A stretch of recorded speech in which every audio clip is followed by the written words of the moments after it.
Hi guys, this is Bhartika. I got a warm welcome to all of you on my channel Speak Good English. Guys, today is my first video. I will teach you English the simplest and easiest way. My special focus will be on the housewives, beginners and Hindi medium students. Starting from the beginning levels, I will take it up to the advanced level. So guys, without wasting any time, let's get started. Spinning TV. She, it या कोई भी नाम जैसे कि Ram, Sita, mother, brother etcetera. ठीक है ना। कोई भी जब सिंगुलर सब्जेक्ट का हम यूज करेंगे प्रेजेंट इंडेफिनिट में, तब हम इनके साथ वर्ब में एस या ईएस लगाएंगे। ठीक है। तो ये डिस्कस करने से पहले मैं थोड़ा सा आपको बता दूं कि सब्जेक्ट क्या होता है ना। सब्जेक्ट क्या होता है, ऑब्जेक्ट क्या होता है और वर्ब क्या होती है। इसे हिंदी में सब्जेक्ट को बोलते हैं कर्ता। कर्ता या इंग्लिश में से हम सब्जेक्ट कहते हैं। ये वो व्यक्ति होता है जिसके बारे में इंफॉर्मेशन दी जाती है कि वो ये कर रहा है, मतलब वो किसी भी काम को करने वाला होता है, जिसे हम सब्जेक्ट कहते हैं। वर्ब होती है, जिसे हम हिंदी में क्रिया बोलते हैं। वो कोई भी काम होता है जिसे हम करते हैं। इसके 3 फॉर्म होती है, first form, second form, third form. First form को बोलते हैं बेसिक फॉर्म या ओरिजिनल फॉर्म। ठीक है ना। इसे प्रेजेंटिव फॉर्म भी बोला जाता है। सेकेंड फॉर्म को बोलते हैं हम पास्ट फॉर्म और थर्ड फॉर्म को बोलते हैं हम पास्ट पार्टिसिपल फॉर्म। और एक चौथी फॉर्म भी होती है जिसे हम प्रेजेंट पार्टिसिपल फॉर्म बोलते हैं, जिसका हम आईएनजी लगाकर यूज करते हैं। ठीक है। तो जो वर्ब की ओरिजिनल फॉर्म होती है उसमें हम सिंगुलर सब्जेक्ट के साथ, थर्ड पर्सन के सिंगुलर सब्जेक्ट जो लिखे हैं इनके साथ हम एस या ईएस का प्रयोग हम प्रेजेंट इंडेफिनिट में करते हैं। अब जबकि हमारा सब्जेक्ट थर्ड पर्सन का सिंगुलर सब्जेक्ट नहीं है ना, तब हमारा फॉर्मूला क्या होगा, सब्जेक्ट प्लस वर्ब की ओरिजिनल फॉर्म प्लस ऑब्जेक्ट। जैसे मैंने कहा कि हम बाजार जाते हैं, हम यानी कि वी क्या है, प्लूरल सब्जेक्ट, तो मैं लिखूंगी वी, ओरिजिनल फॉर्म क्या है, गो टू मार्ट। ठीक है। फिर मैंने कहा कि मैं खाना पकाती हूँ। ठीक है ना। मैं क्या हुआ, आई क्या, फर्स्ट पर्सन, तो आई में नहीं लगेगा एस या ईएस। आई क्या है, फर्स्ट पर्सन का सिंगुलर सब्जेक्ट है। I cook. अगर मैं कहती कि मम्मी खाना पकाती है तो मैं लिखती मम्मा कुक्स। ठीक है ना। मैंने कहा भाई गाना गाता है तो मैं बोलती ब्रदर सिंग्स अ सॉन्ग। मैंने कहा कि बहन बैडमिंटन खेलती है तो मैं बोलती सिस्टर प्लेज बैडमिंटन। ओके। तो जब भी थर्ड पर्सन में क्या था, ही, शी, इट और कोई भी सिंगुलर नाम या कोई भी सिंगुलर रिलेशन, जिसमें चाहे मम्मी हो, पापा हो, भाई हो, बहन। लेकिन जब भाई बहन दोनों इकट्ठे आ गए, मम्मी पापा इकट्ठे आ गए, हम सब, तभी क्या हो जाएगा, प्लूरल हो जाएगा। और जब हाँ भी हमारा सब्जेक्ट प्लूरल होगा, हाँ ये फॉर्मूला लगेगा, तब हम एक्शन उसके वर्ब में हम एस या ईएस ले जाएंगे। एस ईएस कब लगाएंगे, जब ही, शी, इट या कोई सिंगुलर नेम या सिंगुलर रिलेशन, यानी कि थर्ड पर्सन का सिंगुलर सब्जेक्ट। ठीक है ना। और ये आपको बहुत अच्छे से समझ में आएगा। एक वीडियो लेक्चर बनाऊंगी जिसमें मैं first person, second person, third person, इन सब के बारे में डिटेल में आपको जानकारी। ठीक है। तो इस तरीके से अब हम इसके नेगेटिव और इंट्रोगेटिव देखेंगे कि कैसे इसके नेगेटिव और इंट्रोगेटिव बनाए। इनकी पहचान मैं आपको बता दूं दोस्तों, मैंने बताया नहीं आपको, आपने बचपन से ही जानते होंगे, सुना हुआ ता है, ती है, ते है, इनके एंड में आता है, ये इसकी पहचान है। लेकिन प्रेजेंट इंडेफिनिट के बारे में हम ये बोलते हैं कि इसके अंतर्गत प्रेजेंट के सारे काम आते हैं, है ना। प्रेजेंट मतलब हम जो प्रेजेंट में कर रहे हैं, तो प्रेजेंट में तो this time I am teaching to you, मैं पढ़ा रही हूँ आपको, तो क्या केवल यही काम आएगा प्रेजेंट इंडेफिनिट में? नो। प्रेजेंट मूवमेंट में हम जो काम कर रहे हैं, है ना, उसके साथ ही साथ प्रेजेंट में जो हम काम करते हैं, इसके अलावा हमारी होल लाइफ में जो भी काम हमारे प्रेजेंट में शामिल है, मतलब जो काम हम करते हैं, जो हमारी ऑल हैबिट्स हैं, वर्क्स हैं, जैसे कि मैं खाना पकाती हूँ, है ना, मैं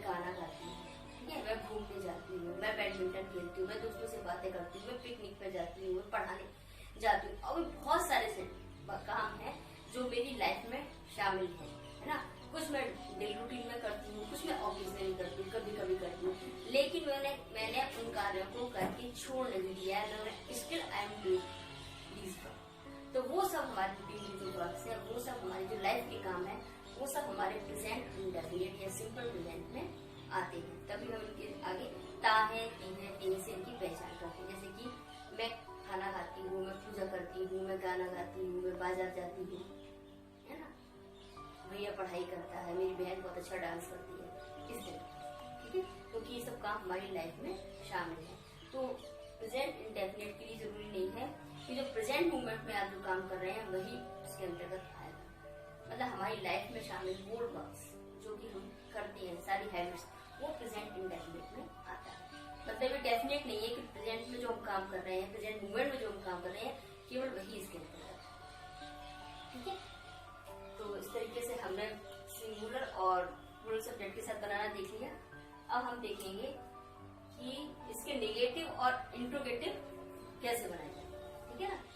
तो प्रेजेंट इंडेफिनिट के नेगेटिव में बनाने के लिए इसके साथ हम नॉट लगाते हैं, लेकिन नॉट कभी भी अकेला नहीं आता है, हम इसे डू या डज को अपने साथ लेके आता है। जब हमारा सब्जेक्ट यहाँ पर सिंगुलर है, ठीक है ना, थर्ड पर्सन का सिंगुलर, जो कि मैंने भी आपको बताया कि शी किसी का नाम पर, तो वहां पर हम डज का यूज करते हैं, ठीक है, डज, और उसके साथ लगाएंगे नॉट, तो ये हो जाएगा डज नॉट, ओके। और इसके अलावा जो भी सब्जेक्ट आएंगे, है ना, वो होंगे हमारे, उसके साथ लगेगा डू, तो वो हो जाएगा डू नॉट, ठीक है ना। जिसे डजंट भी बोलते हैं कॉन्ट्रैक्शन के साथ, और इसे बोलते हैं डोंट, ठीक है ना। अमेरिकन इंग्लिश में हम जब फर्स्ट इंग्लिश बोलते हैं तब बोलते हैं इंग्लिश से डजंट, इसको बोलते हैं डोंट, ठीक है। अब हम देख लेते हैं सेंटेंसेस कैसे बनाएंगे।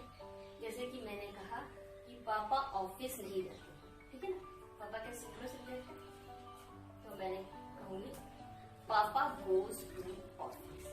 मैंने कहा पापा ऑफिस नहीं जाते हैं, तो मैं बोलूंगी कि पापा does not go to office.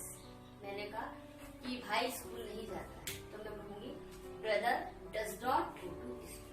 बहन गाना नहीं गाती है, sister does not sing a song, ठीक है। तो इसका स्ट्रक्चर क्या होगा, इसका स्ट्रक्चर उस तरह से होगा सब्जेक्ट, ठीक है। सब्जेक्ट के बाद इसमें अगर सब्जेक्ट हमारा थर्ड पर्सन का सिंगुलर सब्जेक्ट है तो हम लगाएंगे डज नॉट, ठीक है ना, इसे डजंट बोलते हैं शॉर्ट में।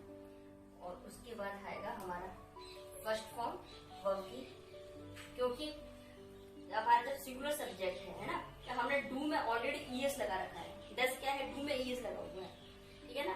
तो जब ऑलरेडी ईएस लगा रखा है हमने, तो फिर हम वर्ब में ईएस नहीं लगाएंगे, ये सिर्फ एक बार लगेगा सेंटेंस में, तो फर्स्ट फॉर्म लगाएंगे आप। और उसके बाद क्या होगा, उसके बाद आएगा हमारा ऑब्जेक्ट। जैसे कि मैंने कहा कि पापा ऑफिस नहीं जाते हैं, तो मैं लिखूंगी पापा does not go to office.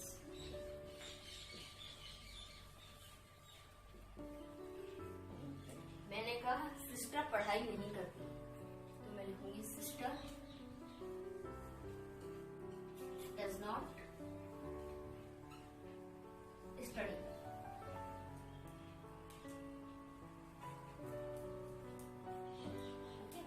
इसी तरीके हम कोई भी सेंटेंस बना सकते हैं। जैसे मैंने कहा कि राम तबला नहीं बजाता है, Ram doesn't play the tabla.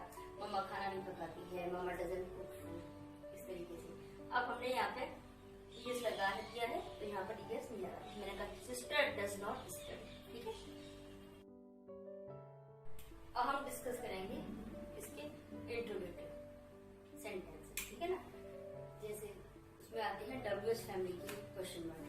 WH family मैं आपको बताऊं, जैसे कि what, where, who, whom, whose, how, क्या, क्यों, कैसे, कब, कहाँ, किसका, ये सब वर्ड है हमारे। सब क्वेश्चन, जो डब्ल्यूएच फैमिली के वर्ड है, ये क्वेश्चन वर्ड कहलाते हैं। जब ये क्वेश्चन लगेगा कि तुम बाजार क्यों जाते हो, तुम गाना क्यों गाते हो, तुम कंप्यूटर पर गेम क्यों खेलते हो, तुम क्रिकेट मैच क्यों खेलते हो, आप कहाँ रहते हो, है ना, आप यहाँ कैसे करते हो, इस तरीके से जब सेंटेंसेस होंगे तो हम उन्हें प्रेजेंट इंडेफिनिट में कैसे बनाएंगे, ठीक है। तो उसके लिए स्ट्रक्चर होगा क्वेश्चन वर्ड, है ना, कोई सा भी क्वेश्चन वर्ड, चाहे यहाँ पे हाउ, व्हाट, कुछ भी आ सकता है। उसके तुरंत बाद जब हमारा सब्जेक्ट सिंगुलर है, ठीक है ना, उसमें लगेगा डस, ठीक है ना, फिर उसके बाद आएगा हमारा सब्जेक्ट, और उसके बाद आएगी वर्ब, और फिर आएगा हमारा ऑब्जेक्ट, ठीक है ना। वर्ब की यहाँ पर फर्स्ट या ओरिजिनल फॉर्म ही आई, जैसे कि मैंने कहा कि वह कहाँ रहता है, वह एक सिंगुलर सब्जेक्ट है। ही, मैंने कहा वह कहाँ रहता है, तो कहाँ मतलब मीन्स वेयर, तो क्वेश्चन वर्ड क्या होगा हमारा वेयर, तो हम लगाएंगे वेयर डज, सब्जेक्ट क्या होगा हमारा ही, है ना, और कहाँ रहता है, ऑब्जेक्ट इसमें दिया हुआ नहीं है इस क्वेश्चन में, वर्ड क्या है इसमें कहाँ रहता है, यानी तो बोलते लिव।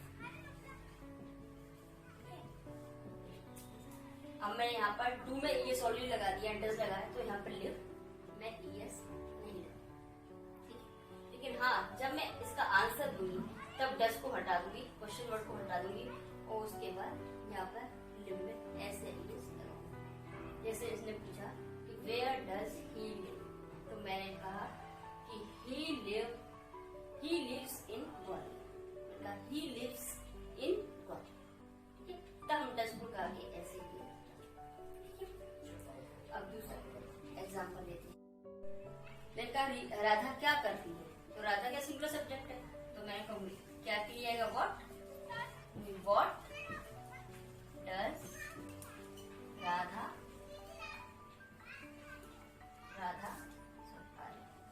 Radha do, okay. देखिए जब हमारा सब्जेक्ट प्लूरल होगा, ठीक है ना, तो उसका स्ट्रक्चर होगा क्वेश्चन वर्ड प्लस डज की जगह पर क्या आएगा do, plus subject plus verb की फर्स्ट फॉर्म प्लस ऑब्जेक्ट। जैसे मैंने कहा कि तुम कहाँ रहते हो, है ना, तो मैं लिखूंगी वेयर डू यू लिव, ठीक है। मैंने कहा कि तुम क्या करते हो, तो मैं लिखूंगी where what do you do, do मैंने करना, ये हेल्पिंग वर्ब वाला डू है, हेल्पिंग वर्ब की लगाया मैंने डू, जो कि स्ट्रक्चर में है, ठीक है ना, डू, और ये वाला डू लगाया मैंने करने के लिए, डू मीन्स होता है करना, ठीक है। अब एक स्ट्रक्चर और बताऊंगी मैं, जिसमें हम कहते हैं, एक और स्ट्रक्चर के बारे में बताऊंगी जिसमें हमारा क्या पहले आता है, ठीक है। इन सेंटेंसेस में तो क्या बाद में आ रहा था, जैसे कि तुम कहाँ रहती हो, वह कहाँ रहती है, सब्जेक्ट के बाद आ रहा है। जब ऐसा पूछा जाता है कि क्या तुम मोबाइल पर गेम खेलते हो, क्या तुम क्रिकेट खेलते हो, क्या तुम्हें क्रिकेट खेलना आता है, इस तरह के सेंटेंसेस आती हैं जिनमें जो क्या से स्टार्ट होती है ना, तो वहाँ पर हमें कंफर्मेशन मांगी गई होती है, पूछा जाता है कि वाकई में हम ये काम करते हैं या नहीं करते, ये काम हमें आता है या नहीं आता है।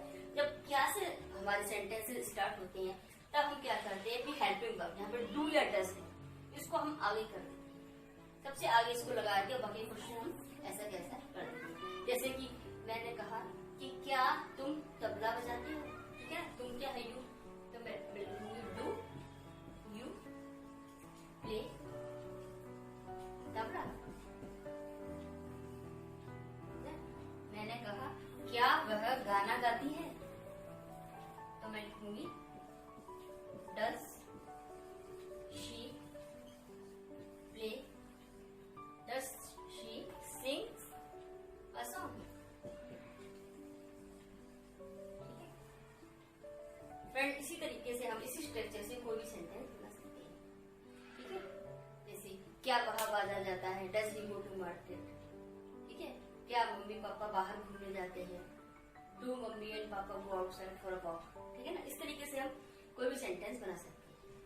लेकिन स्टूडेंट्स हमें केवल इस स्ट्रक्चर पर ही नहीं अटकना है, हमें स्ट्रक्चर को समझना है और बाद में अपने घर पर अपने फैमिली मेंबर्स के साथ, अपने फ्रेंड्स के साथ, हमारे सर्कल में जो भी लोग हैं उनके साथ इंग्लिश में बात करनी है ना, टॉकिंग करनी है, सेंटेंस की प्रैक्टिस करनी है और बाहर से कनेक्ट ना होकर अपनी फैमिली मेंबर से अपनी डेली रूटीन लाइफ में हम जो भी करते हैं उन सेंटेंसेस को अपनी लाइफ के बारे में, आप जो भी काम करते हैं, आपके परिवार में जो भी होता है, जिनका भी जो भी डेली रूटीन है, जिनकी फैमिली मेंबर्स का, उनसे इसके बारे में बात करें, ठीक है ना।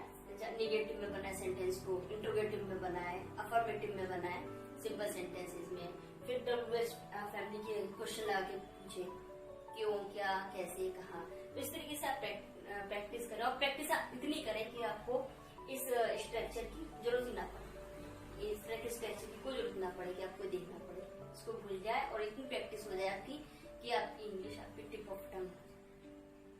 तो फ्रेंड्स, आपको मेरा वीडियो कैसा लगा? अगर अच्छा लगा हो तो मेरे चैनल को सब्सक्राइब कीजिए, लाइक कीजिए, शेयर कीजिए और हाँ, बेल आइकन को जरूर दबाइए ताकि मैं अगला जब वीडियो बनाऊं तो आपको उसका नोटिफिकेशन जरूर मिले। Till then take